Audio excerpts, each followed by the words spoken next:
তারে মাল দিয়েছেন কিন্তু এলেম তারে দেন নাই। 3 নাম্বার, মাল দিয়েছেন এলেম দেন নাই।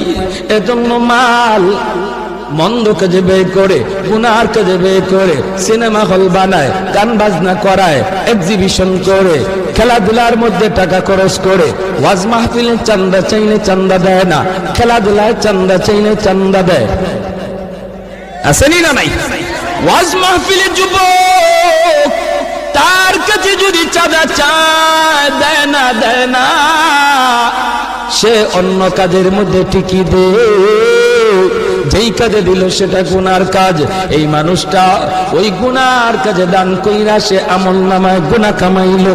4 নম্বর আরেকজন মানুষ, রাজুলুন আতা রাজুলুন লাম ইউতিহি মালা ওয়ালা ইলমা, আল্লাহ তারে ইলমও দেয় নাই, মালও দেয় নাই, ইলমও দেয় নাই, মালও দেয় নাই, ধনও নাই, ইলমও নাই। এই লোকটাই কয় কি জানেননি? কয় আমারও যদি আল্লাহ এমন টাকা দিত আমিও এমন একটা সিনেমা হল বানাইতাম।